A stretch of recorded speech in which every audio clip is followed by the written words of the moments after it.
बिस्मिल्लाहिर्रहमानिर्रहीम, अस्सलाम वालेकुम। आज 29 अप्रैल पीर का दिन है। कल के दिन बहुत बड़ी डेवलपमेंट्स होने जा रही हैं और कल का दिन बहुत ज़्यादा अहमियत इख्तियार कर गया है। यानी 30 अप्रैल मंगल का दिन बहुत ज़्यादा अहम हो गया है। अब हम ये कह सकते हैं 24 घंटे से भी कम का वक्त रह गया है और कल के दिन की जो पेशरफ्त होगी, कल के दिन के जो अहम मामलात हैं जो मैं आपके सामने रखने जा रहा हूँ, उससे अंदाज़ा हो जाएगा कि अब मुल्क किस तरफ जा रहा है। कल सबसे अहम चीज़ जो होने जा रही है वो है 6 जजेस के ख़त के मामले पर सुप्रीम कोर्ट में समाअत। अब इसमें जो हमारे ज़राए से बात हुई है, अभी थोड़ी देर पहले ही, यानी वीडियो बनाने से पहले ही मुझे अचानक फ़ोन आ गया और मैंने पूछा कि जी कल के क्या मामलात हैं। तो उसमें जो नज़र आ रहा है, ये मैं आपको बड़ी खबर देने जा रहा हूँ, अंदर की खबर, कि मामला फुल कोर्ट की तरफ जा सकता है। अब फुल कोर्ट की तरफ जाना हुकूमत के लिए बहुत ज़्यादा परेशानी का बायस है, बहुत ज़्यादा मसाइल का बायस है। और अगर ये फुल कोर्ट की तरफ जाता है तो फिर हुकूमत से मामलात नहीं संभलेंगे।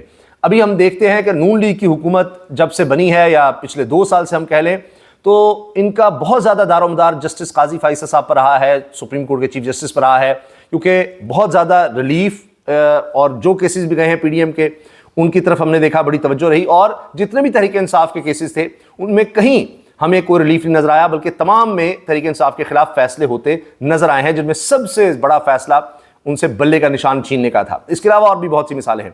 तो नून लीग बहुत ज़्यादा डिपेंड करती है जस्टिस काजी फाइसा साहब पर, और वो इन पर एतमाद शो करती है कि जनाब ये हैं तो ठीक है। इसलिए अब जुडिशल पैकेज की भी बात हो रही है कि जिसमें काजी फाइसा साहब को एक्सटेंशन दी जाए और 3 साल के लिए उनको रखा जाए बतौर चीफ जस्टिस।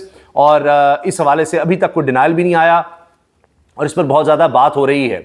अब कल अगर फुल कोर्ट बनता है तो आप ये देखें कि अभी जो बाबर सत्तार साहब ने फैसला दिया है, जिसमें 5-5 लाख रुपए जुर्माना कर दिया है हुकूमत की बड़ी अहम एजेंसीज़ को, अहम इदारों को, जिसमें आईबी से लेकर पैमरा है, पीटीए है और एफआईए है, इन सबको। तो अब वही जजेस का मामला अब सुप्रीम कोर्ट में जा रहा है और यहाँ हमें ये लग रहा है कि प्रेशर है सुप्रीम कोर्ट में भी, और ओवरऑल जुडिशरी का प्रेशर एक आ रहा है कि यही वक्त है। ये मैं आपको अंदर की खबर दे रहा हूँ, यही वक्त है, अब नहीं तो कभी नहीं, अब हमें खड़ा होना होगा। और इस हवाले से अब रिपोर्ट्स जा चुकी हैं इस्लामाबाद हाई कोर्ट की तरफ से, जो यूनानिमस सब ने मिलकर जो कहा वो खबरें सामने आ गई कि जी अब किसी भी गैर मुतल्लका शख्स का या मुदाखलत करने वाले शख्स का दाखिला भी नहीं होगा और पूरा इदारा इकट्ठे इसको देखेगा और हम सब इस पर इकट्ठे हैं। ये चीज़ बिल्कुल ख़त्म होनी चाहिए और किसी भी अगर निचली अदालत से भी किसी को तंग किया जाएगा तो हम इकट्ठे उस पर रद्द-ए-अमल देंगे। तो इनकी रिकमेंडेशन इस्लामाबाद हाई कोर्ट की आगे जा चुकी हैं सुप्रीम कोर्ट में, जो तजावीज़ मांगी गई थी सुप्रीम कोर्ट की तरफ से। इसके अलावा Peshawar high court, Sindh high court और बलूचिस्तान हाई कोर्ट, उनकी तरफ से भी तजावीज़ जा चुकी हैं। वो फिर जाहिर है कि जब प्रोसीडिंग्स होंगी सामने आएंगी। लेकिन हुकूमत किसी तरह से भी फुल कोर्ट नहीं चाहती। उनका ख्याल है कि काजी फाइसा साहब जो साथ जो बेंच है वो इसको सुन ले। जिस तरह से पहले आपने देखा था कि ये एक सारा कमीशन बनाने की तरफ मामला गया था, तसद्दुक़ जिलानी साहब को कहा गया जी आप कमीशन को देखें, और तसद्दुक़ जिलानी साहब ने फिर उससे रिक्यूज़ कर लिया, माजरत कर ली। अभी हाल ही में ये खबर भी आई कि एक शादी पर मुलाकात हुई काजी फाइसा साहब की तसद्दुक़ जिलानी साहब से, तो उन्होंने गिला किया कि जी आपको कमीशन की सरबराही दे रहे थे, एक रुकनी कमीशन था, तो आपने क्यों नहीं उसकी सरबराही ली। तो फिर उनके बेटे तसद्दुक़ जिलानी साहब के बीच में आए, उन्होंने वजाहतें दी, लेकिन काजी साहब ने कोई वजाहत नहीं मानी, क्योंकि उनके बेटे भी शायद वो 200-300 जो वकला ने ख़त लिखा था उनमें वो शामिल थे कि जी ये तो बिल्कुल गलत हो रहा है और जजेस को धमकाना और सब करना। लेकिन मैं आपको ये भी बता दूँ कि अब बाकी अदालतें भी खड़ी हो रही हैं, चाहे वो लाहौर हाई कोर्ट हो, उसके मातहत दलिया हो, उसमें भी ये मामला सारे जा रहे हैं। तो ये हुकूमत के लिए अब भी बड़ी खतरे की घंटी होगी, क्योंकि शहबाज शरीफ की गवर्नमेंट में होते हुए जजेस को धमकाया गया, उनके गवर्नमेंट में होते हुए उनके घरों में कैमरे लगाए गए, शहबाज शरीफ की गवर्नमेंट में होते हुए उनके वज़ीर-ए-आज़म होते हुए उनके रिश्तेदारों को अगवा किया गया, तशद्दुद का निशाना बनाया गया। अब ये सारा खेल खुल रहा है। दूसरी तरफ आप ये देखें कि अब ये खबर भी आई है, शहजाद इकबाल साहब ने खबर दिया कि 1 साल पहले चाहे वजीर कानून है, चाहे अटॉर्नी जनरल है, उनके नोटिस में लाया गया, और यही हुकूमत थी, इसी के नोटिस में लाया गया कि जी ये सब जजेस के साथ हो रहा है और कुछ नहीं किया गया। तब आप सोचिए मामला किस तरफ जाएगा। अच्छा, अब सिर्फ बात यहीं तक नहीं है कि ये जनाब अब ये जजेस जो हैं सारे इकट्ठे हो रहे हैं और अब पूरे पाकिस्तान की जुडिशरी जो है वो अब एक रद्द-ए-अमल देने जा रही है बतौर एक इदारा। कि जी हमारे साथ ये मुदाखलत और फ़ोन और धमकियाँ और धौंस ये अब नहीं चलेगा, इसको रोकना है। आज एतजाज़ अहसन जिस तरह से जज्बाती हो गए, जज्बाती मनाजिर थे आज इस्लामाबाद हाई कोर्ट में बाबर सत्तार साहब के सामने ऑडियो लीक्स के मामले पर, हत्ता कि नून लीग के जो एडवोकेट जनरल रहे जहांगीर जदून साहब, वो जज्बाती होकर रोस्टरम पर आ गए। दीगर वकला रोस्टरम पर आकर उन्होंने कहा, दिलेरी को सलाम किया बाबर सत्तार की, कि जनाब जो काम उमरता बंदयाल नहीं कर सके, काजी फैसल नहीं कर सके, चीफ जस्टिस आमिर फारूक नहीं कर सके, दीगर और जजेस के नाम लिए कोई नहीं कर सका, वो बाबर सत्तार ने अकेले कर दिखाया है। वो खड़े हो गए हैं, वो डट गए हैं। तो अब वो सारा जुडिशरी का इकट्ठे होना, ये एक पूरा इदारा, इतना मजबूत इदारा, वो सब यूनानिमस एक तरफ नजर आ रहे हैं। दूसरी तरफ सियासी कुव्वतों का देख लीजिए। अब आप देखें कि हाफिज नईमुर रहमान साहब जो अब अमीर बने हैं जमात इस्लामी के, वो कह रहे हैं कि ये फॉर्म 47 वाले किस तरह से खड़े हो सकते हैं, इनको ये छोड़ना होगी हुकूमत, ये नहीं चल सकते, ये कोई फैसला सही नहीं ले सकते और ये छोड़ें, फॉर्म 45 के मुताबिक मामला चलने चाहिए। अब वहां पर तहरीक इंसाफ और जमात इस्लामी एक होते नजर आ रहे हैं। तहरीक इंसाफ और जमात इस्लामी अब किसानों के साथ मिल गए हैं और कल 30 तारीख, दोबारा मैं दोहरा रहा हूं, 30 तारीख मंगल का दिन धरने का किसानों का ऐलान है। और उस हवाले से आप देखिए कि पकड़ धकड़ भी बहुत ज़्यादा, गिरफ्तारियां, छापे वो मारे गए, लेकिन फिर भी इतना खौफ है कि रास्ते सारे बंद किए गए हैं। इस पर हम आगे भी बात करेंगे। अब ये रास्ते सारे बंद करके कि जी ये किसान ना आ जाएं, पंजाब असम्बली तक ना पहुँचें, दीगर जगहों तक ना पहुँचें, लेकिन मसला ये है कि अब पंजाब असम्बली में तो एहतजाज शुरू हो गया। वहाँ पर तहरीक इंसाफ के अरकान ने बाइकआउट करके किसानों के साथ यकजहती का इज़हार किया कि जो तबाह हो रहे हैं, जिनकी फसलें बड़ी बड़ी तबाह हो रही हैं और वो नई खरीदारी की जा रही, उसको उनको रेट नहीं मिल रहा, माशी तौर पर उनका कत्ल हो रहा है। इसके अलावा ताजिर, कारोबारी तबका जो कहते थे जी नून लीग के साथ है, उसकी चीखें निकल रही हैं। अभी कहा गया जी रिटेलर्स जो हैं उन पर टैक्स लगेगा, तो वॉलंटरी वो आ जाएं। 30 लाख तकरीबन पाकिस्तान में बताए जाते हैं, 50 ने रजिस्ट्रेशन करवाई, 50 ने। वो मामला बुरी तरह से नाकाम हुआ है।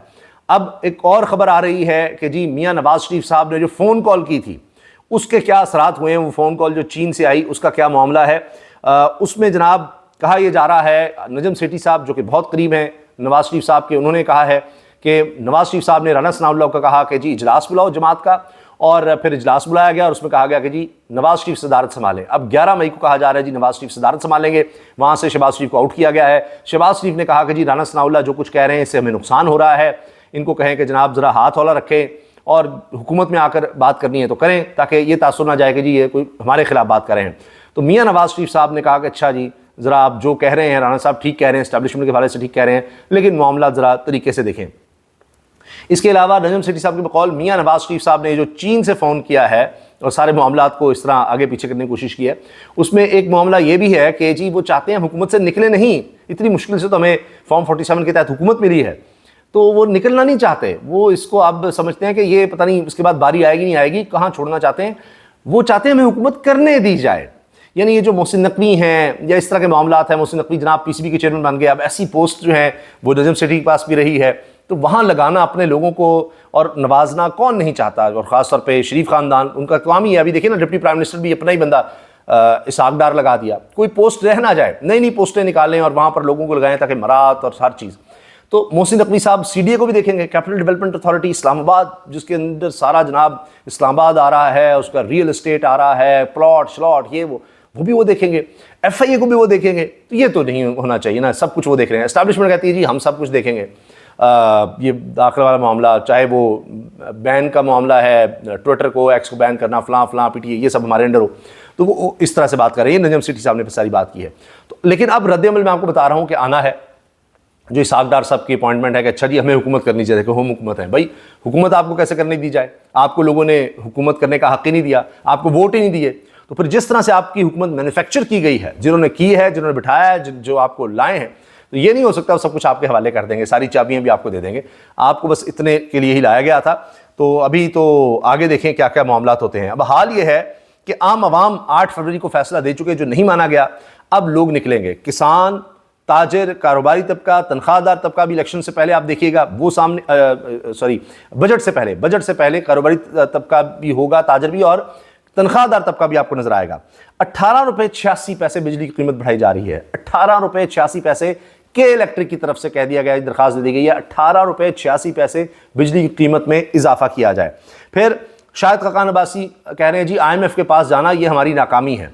तो IMF की जो शराइत होंगी उससे मजीद मसाइल बढ़ने हैं और हुकूमत मजीद कमज़ोर होती आप देख रहे हैं पहले ही। फिर आज भी आसिफ करमानी का इंटरव्यू देख लें कि जी कुछ और नजर ही नहीं आता। मोहम्मद जुबैर को आप देख लीजिए। तो नून लीग के अंदर अभी और लड़ाई पड़ेगी ये इसहाक डार साहब के डिप्टी प्राइम मिनिस्टर बनने की वजह से। कुछ और लोग भी इस पर कहेंगे, एतराज़ करेंगे कि जी और कोई नजर ही नहीं आता, पूरे मुल्क में तो ये चीज़ चल ही रही है। अच्छा, अब एक अजीब बात यह कि राना सनाउल्लाह को भी पता था कि इसहाक डार साहब जो हैं उनको डिप्टी प्राइम मिनिस्टर बना दिया गया है, और उनको जब ये बताया गया प्रोग्राम में कि जी नोटिफिकेशन भी आ गया, उन्होंने कहा अच्छा, फिर उनका दिल रखने के लिए किया होगा, इसका हमें अभी नहीं पता, जो भी है ठीक किया होगा। मंसूर अली शाह साहब जो काजी फैसल साहब के बाद चीफ जस्टिस बनेंगे अगर जुडिशल पैकेज ना आ गया तो, और फिर पता नहीं मंसूर अली शाह साहब उसके बाद कंटिन्यू कर सकेंगे या रिटायर ही हो जाएंगे जब तक के काजी फैसल चीफ जस्टिस नहीं। उन्होंने ये कहा है कि इनफ इज़ इनफ, अब जो जस्टिस सिस्टम होगा तो सब इदारे होंगे, तो पता नहीं ये बात बड़ी बुनियादी है, क्यों नहीं समझ आ रही। तो मंसूर अली शाह साहब जज हैं, उनका तरफ से नज़र आ रहा है। ब्यूरोक्रेसी जो है वो भी ऐसे लग रहा है कि जी नून लीग का साथ छोड़ रही है, और वो डायरेक्ट पंजाब की ब्यूरोक्रेसी हमेशा से नून लीग की समझ जाती थी, वो अब मोहसिन नकवी साहब को डायरेक्ट रिपोर्ट कर रही है। इनके वजीरों के बारे में भी इतलात आई हैं, ब्यूरोक्रेसी के बारे में भी आई हैं, वो इनके लिए अलग परेशानी चल रही है। तो कल का दिन जनाब, एक तो ये अवामी रद्दमल जो किसानों का है, ये एक मूवमेंट बन सकता है जो इस हुकूमत को बिल्कुल बहा कर ले जाएगा। और उसके साथ मैंने आपसे अर्ज़ किया ना कि दीगर फोर्सेस शामिल हो रही हैं, तहरीक इंसाफ है, इसके अलावा जनाब जमात इस्लामी वो इकट्ठे हो रहे हैं। फिर अख्तर मेंगल साहब को भी ख्याल आ गया कि जी रजीम चेंज बड़ा गलत था, उस वक्त उन्होंने साथ दिया था। अब वो कह रहे हैं जी इमरान खान निकले तो हम हर तरह से उसके साथ हैं। दीगर जमातें, अचकज़ई साहब हों, तमाम जमातें जो हैं वो इकट्ठी, अपोजिशन की जो 6 जमातें हैं वो सब इकट्ठी होती नज़र आ रही हैं। तो एक मोमेंटम कल बन सकता है। एक ये जजेस का मामला जो है, जो मैंने आपको बताया फुल कोर्ट की तरफ जाता नज़र आ रहा है, वो एक प्रेशर बनेगा कि एक इदारा खड़ा हो गया है। अवाम में आप देखिए किसान आ रहे हैं, जमातें अपोजिशन की इकट्ठी हो रही हैं। फिर कारोबारी तबका भी कह रहा है कि जनाब सियासी इस्तेहकाम ऐसे नहीं आ सकता इमरान खान की रिहाई के बगैर, और वो भी इस तरह की बात कर रहे हैं। अब तो खिलाड़ी भी इस तरह की बात कर रहे हैं। तो रिलीज़ इमरान खान, ये कैंपेन भी शुरू हो गई है, सिंध से इसका आगाज़ हो गया है ट्रेन मार्च के ज़रिए, और वो मोमेंटम हमें खैबर पख्तूनख्वा में नज़र आता है। अली गंडापुर साहब पहली धमकी दे चुके हैं कि जी हम इस्लामाबाद पर आप कब्जा कर लेंगे। तो ये कल का दिन एक तरह से डिसाइड करेगा कि किसानों का एहतजाज किस कदर मजबूत होता है, कितना इफेक्टिव होता है, या कितना उन पर जबर होता है। क्योंकि इतनी कामयाबी तो हो गई है कि उनके रहनुमाओं के घरों पे छापे, कारोबार पर छापे, पकड़ धकड़, गिरफ्तारियां, सब कुछ बंद करना, यहाँ तक तो इसका मतलब है कि वो एक खौफ हुकूमत में नज़र आ गया है।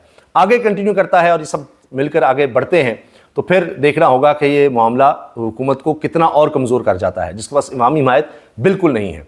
फिर IMF के आगे मामला जो हैं वो भी नज़र आ रहे हैं, उनके लिए मज़ीद मुश्किलात होनी है। तो ये तमाम चीज़ें अगर आप देखें तो इस वक्त मैंने इस तरह अर्ज़ किया कि कल का दिन ये एक तारीख़ी दिन है। जजेस का मामला, उससे पहले बाबर सत्तार साहब का देखें, और मैंने आपको बताया लाहौर हाई कोर्ट में भी जो खाड़ पछाड़ हुई है, जो लोड जुडिशरी है उसमें 366 जजेस के तबादले और तकर्रुर और इधर उधर किया गया है।